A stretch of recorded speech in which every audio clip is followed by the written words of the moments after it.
In our experience, things don't really ever come to a definite end. When we die, our bodies break down, and the stuff they're made of goes back into the earth and air, helping new life form. So, in a way, we live on through what happens afterward. But could there be a time when there's no after anymore? Sadly, according to modern physics, that could happen. Time itself might stop.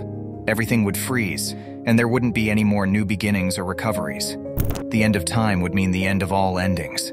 This scary idea wasn't something people thought about before Einstein's theory of relativity, which explains gravity in modern science. Before that, most scientists and thinkers believed that time was like a steady beat that the universe followed without changing. But Einstein showed that the universe is more like a big musical jam session with different rhythms. Time can slow down, speed up, or act in unexpected ways. When we feel gravity pulling us, we're actually experiencing time moving at a different pace. Objects fall toward areas where time moves more slowly. Time doesn't just pass, it reacts to what's happening around it, like musicians playing together in a lively rhythm.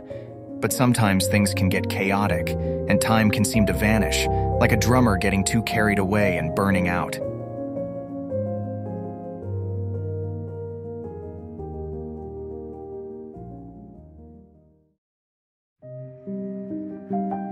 When time reaches its limits, scientists call those moments singularities.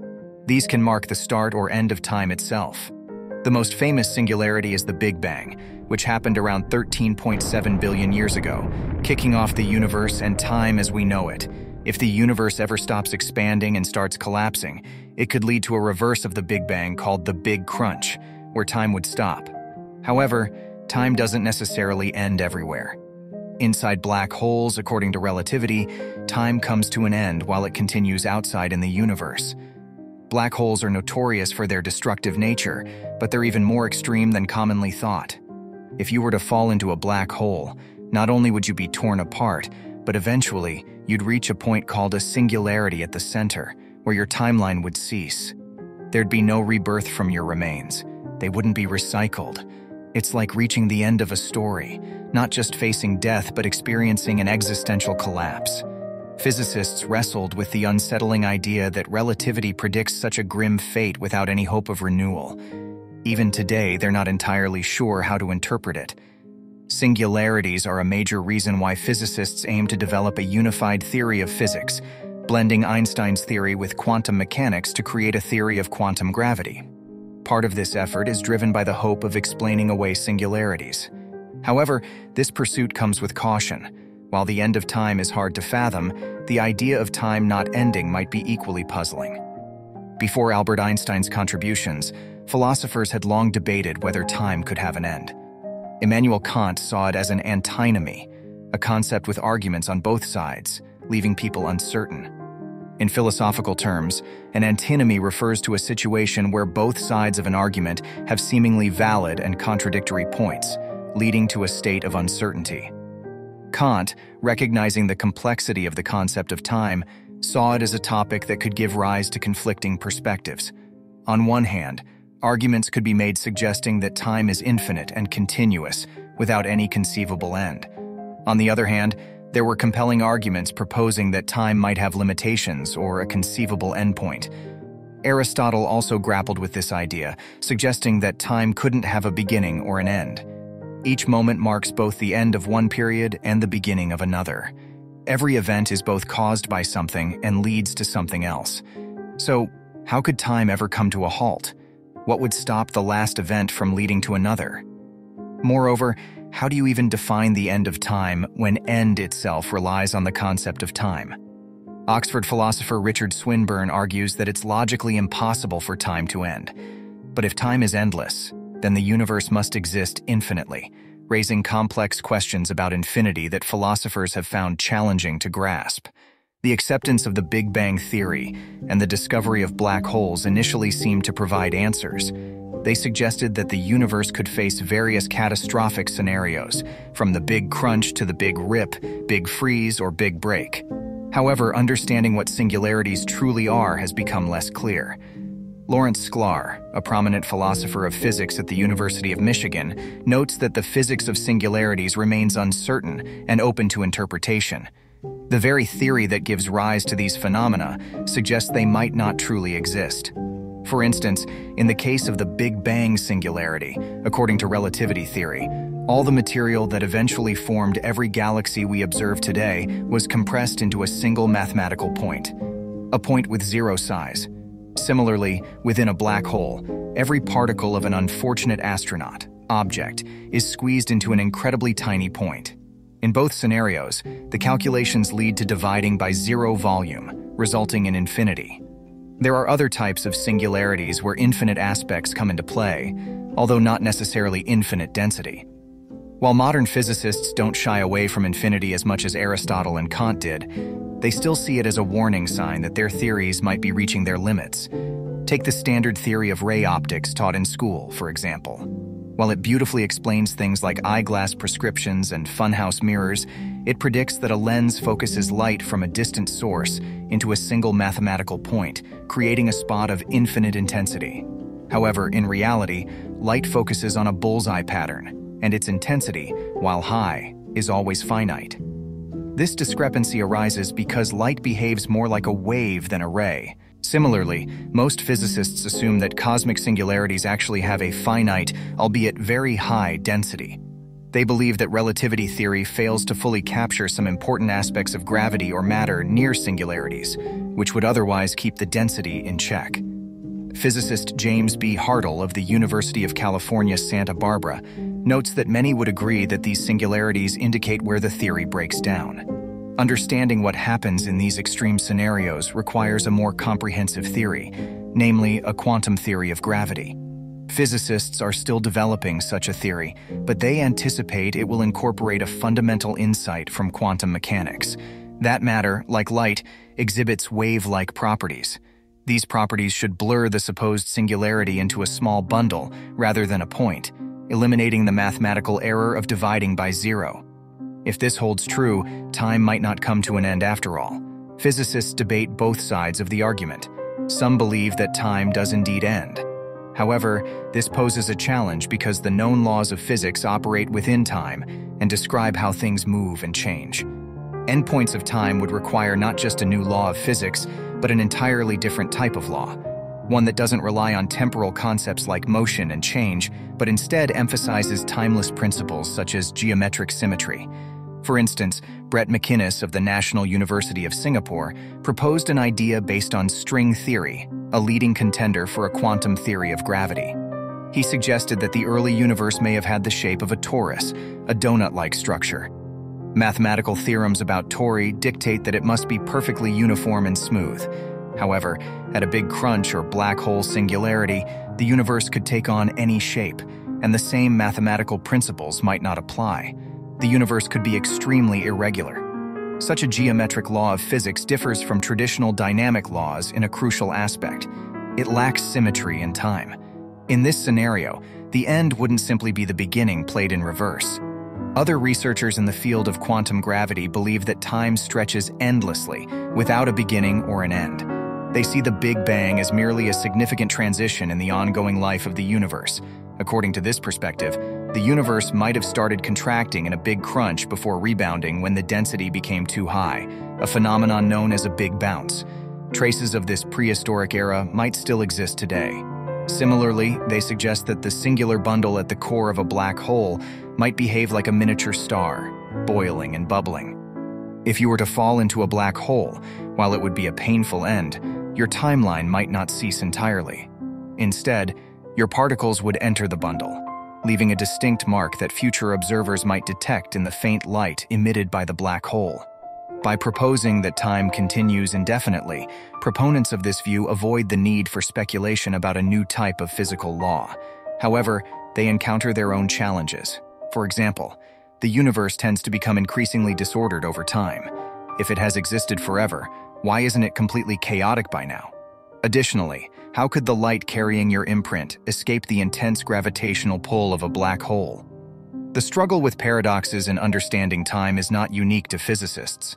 Philosophers have grappled with similar issues for centuries. John Archibald Wheeler, a prominent figure in quantum gravity, famously remarked, "Einstein's equation says this is the end, and physics says there is no end." Faced with this conundrum, some people conclude that science may never definitively resolve whether time has an endpoint. For them, the boundaries of time are also the limits of reason and empirical observation. However, others remain optimistic, believing that with innovative thinking, physics can eventually provide a clear answer. Physicist Gary Horowitz of UC Santa Barbara asserts, "It is not beyond the realm of physics. Quantum gravity should be capable of providing a definite solution."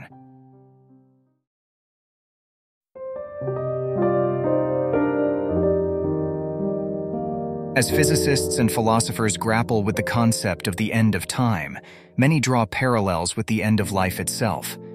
Just as life emerges from inanimate molecules organizing themselves, time might arise from some timeless substance that self-organizes. A world with time is one with intricate structure. Time helps us understand when events happen, how long they last, and their sequence. Perhaps this structure isn't imposed from outside, but rather emerges from within. Just as what's built can be dismantled, when this structure breaks down, time ceases to exist. According to this perspective, the end of time is no more perplexing than the breakdown of any other complex system. Gradually, time loses its defining characteristics and transitions from existence to non-existence, much like passing through twilight. The first aspect of time that might disappear is its one-way directionality, the arrow pointing from the past to the future. Physicists have understood since the mid-19th century that this arrow is not an inherent property of time itself, but rather a characteristic of matter. Time inherently flows in both directions. The arrow we perceive is simply the natural progression of matter from order to disorder, a phenomenon familiar to anyone who lives with pets or young children. This initial orderliness may stem from the geometric principles proposed by McInnes. If this trend continues, the universe will eventually reach a state of equilibrium, known as heat death, where it cannot become any more disordered. While individual particles will continue to rearrange themselves, the universe as a whole will stop changing, and any remaining clocks will oscillate in both directions. The distinction between the future and the past will blur. Some physicists have speculated that the arrow of time might reverse, causing the universe to tidy itself up. However, for mortal beings whose existence relies on a forward arrow of time, such a reversal would signal the end of time as surely as heat death would. Recent research suggests that along with the arrow of time, another fundamental aspect that time might lose is the concept of duration. In our current understanding, time is measured in units like seconds, days, and years. Without these units, we could still perceive events occurring in chronological order, but would be unable to determine their duration. This idea is proposed by University of Oxford physicist Roger Penrose in his book, Cycles of Time, An Extraordinary New View of the Universe. Throughout his career, Penrose has been deeply interested in the nature of time. In collaboration with physicist Stephen Hawking in the 1960s, he demonstrated that singularities, points of infinite density, should be a common feature of the universe, not just in special circumstances. Additionally, Penrose has argued that matter falling into a black hole ceases to exist in any meaningful sense, and that time might not play a role in a truly fundamental theory of physics. In his latest work, Penrose starts by examining the early universe. At that time, it resembled a disordered collection of particles, much like a box of Legos scattered on the floor awaiting assembly. This chaotic mix included quarks, electrons, and other elementary particles. From this chaos, structures like atoms, molecules, stars, and galaxies gradually formed, one step at a time. The first significant step occurred about 10 microseconds after the Big Bang, or Big Bounce as some theories suggest. This step involved the creation of protons and neutrons, each consisting of 3 quarks and measuring about a femtometer across. Prior to this event, there were no coherent structures. Nothing was composed of bound-together pieces. Consequently, there was no framework for timekeeping. Clocks rely on a stable reference, such as the length of a pendulum or the size of atomic orbitals.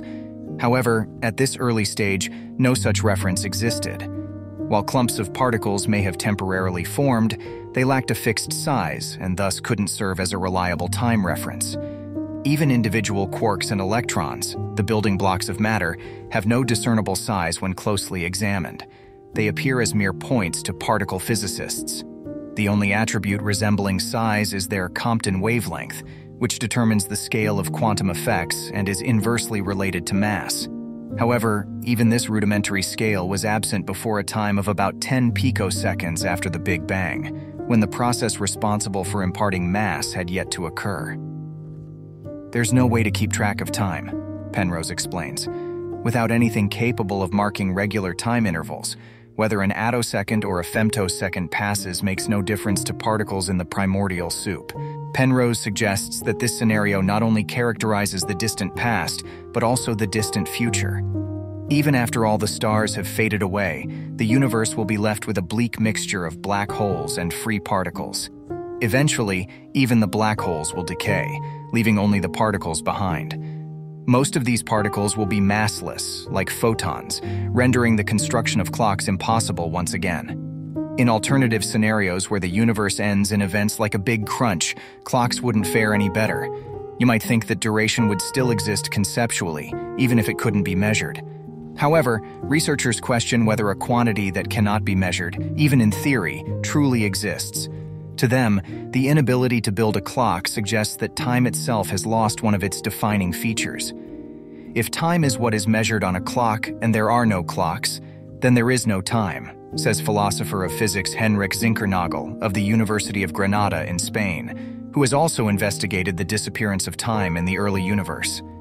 Despite its elegance, Penrose's scenario has its weaknesses. Not all particles in the distant future will be massless. Some electrons will likely survive, and it should be possible to construct a clock using them. Penrose suggests that electrons might somehow lose their mass, but he admits this idea is speculative and uncertain. That's one of the more problematic aspects of this theory, he acknowledges. Additionally, if the early universe lacked a sense of scale, how did it manage to expand, thin out, and cool down? However, if Penrose's theory holds true, it has a remarkable implication. Despite appearing vastly different, with one being densely packed and the other ever emptying, both the early universe and the remote future lack clocks and other measures of scale. The Big Bang resembles the distant future very closely, Penrose notes. He boldly suggests that they might actually represent different stages of a grand cosmic cycle. According to this idea, when time reaches its end, it will loop back around to initiate a new Big Bang. Thus, Penrose, who has spent his career arguing that singularities mark the end of time, may have discovered a way to perpetuate it. The supposed slayer of time has become its savior. Even if duration loses its meaning and femtoseconds and attoseconds blend together, time is not entirely extinguished. It still governs the sequence of cause and effect, unlike space, which allows for various arrangements of objects within it without imposing a specific order. Events that occur sequentially in time, like typing on a keyboard and seeing letters appear on a screen, are inherently connected. However, spatial relationships between objects, such as a keyboard and a post-it note, may be unrelated. Under certain circumstances, time could lose even its basic ordering function and become akin to another dimension of space. This idea traces back to the 1980s, when Hawking and Hartle proposed that the Big Bang marked the differentiation of time and space. Inspired by string theory, which suggests that our universe may be a membrane floating in higher dimensional space, these researchers theorized that under specific conditions, time could merge with space. Imagine our universe as a leaf floating in the wind, with us trapped on it like caterpillars. While normally we can move around freely in our four-dimensional prison, if the leaf is buffeted about vigorously enough, we become immobilized. To make any progress along the membrane, we would need to travel faster than the speed of light, which is impossible. Consequently, all processes cease, as they all require some form of movement, which becomes unattainable. Viewed from an external perspective, our life's timelines, formed by successive moments, don't actually come to an end, but instead curve, becoming lines through space. In this scenario, the membrane, brain, remains four-dimensional, but all four dimensions become spatial dimensions. Objects are compelled by the brain to accelerate closer and closer to the speed of light until their trajectories become superluminal, effectively eliminating time. Importantly, individuals experiencing this transformation might be unaware of it. Since all clocks would slow down and stop, we wouldn't realize that time was transitioning into space. Instead, we would observe objects like galaxies appearing to accelerate, a phenomenon often attributed to dark energy by astronomers. However, could this acceleration actually signal the transformation of time into space? At this advanced stage, it might seem that time has vanished completely, yet a semblance of time persists. Even if we can't define duration or causal relationships, we can still assign events to specific points in time and arrange them on a timeline. Recent advancements by groups of string theorists explore how time might lose this last remaining characteristic. They investigate what happens to time at black hole singularities using one of string theory's fundamental concepts, the holographic principle. A hologram is a unique type of image that creates an illusion of depth. Despite being flat, it appears as though a solid object is suspended in 3D space. The holographic principle suggests that our entire universe operates like a holographic projection. In this analogy, a complex system of interacting quantum particles can create a perception of depth, adding an extra spatial dimension that isn't inherent in the original system. However, not every image can be a hologram. Specific patterning is required. If a hologram is damaged or scratched, the illusion is ruined. Similarly, not every particle system can generate a universe like ours. The system needs precise patterning. When the system lacks the necessary regularities initially and then develops them, a spatial dimension emerges.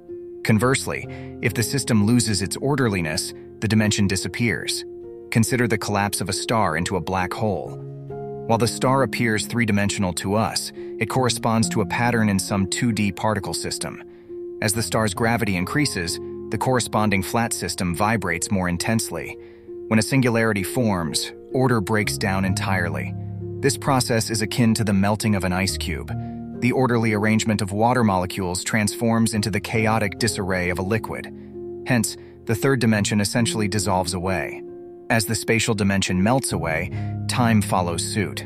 If you were to fall into a black hole, the time displayed on your watch would vary depending on your distance from the center of the hole, which is determined within the collapsing spatial dimension. As this dimension disintegrates, your watch would begin to spin uncontrollably, making it impossible to pinpoint when events occur or where objects are located. The conventional geometric concept of spacetime ceases to exist. In practical terms, this means that space and time no longer provide a framework for understanding the world. Attempts to measure the positions of objects reveal that they seem to occupy multiple locations simultaneously. Spatial distances lose their meaning, as objects can seemingly teleport from one place to another without traversing the space in between. This phenomenon even allows the imprint of an unfortunate astronaut who crosses the black hole's event horizon, the point of no return, to escape back out. If space and time vanish near a singularity, the event horizon loses its clear definition. In essence, string theory doesn't just smooth out the hypothetical singularity, replacing it with a more acceptable concept while leaving the rest of the universe unchanged.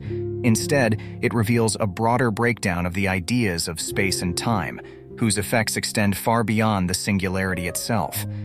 However, the theory still relies on a fundamental notion of time within the particle system. Scientists are currently striving to develop a concept of dynamics that doesn't assume the existence of time at all. Until then, time stubbornly persists. It's deeply ingrained in physics, and scientists have yet to envision its complete disappearance. Science tackles the incomprehensible by breaking it down into manageable steps. The same applies to the end of time. Reflecting on time leads to a deeper understanding of our place in the universe as mortal beings. The qualities that time will gradually lose are essential for our existence. We rely on time's unidirectionality for development and evolution, duration and scale for building complex structures, causal ordering for processes to unfold, and spatial separation for creating pockets of order in the world. As these qualities erode, so does our ability to thrive. While we can envision the end of time, no one will directly experience it, much like how we cannot be conscious at the moment of our own death. As our distant descendants approach the end of time, they will face increasing challenges in a hostile universe, and their efforts will only accelerate the inevitable. We are not passive victims of time's demise. We contribute to it. Through our existence, we convert energy into waste heat, contributing to the universe's degeneration. Time must cease for us to continue living. And that's it for this video. Thanks for watching. You can watch my video about time paradoxes on your screen, and I'll see you there.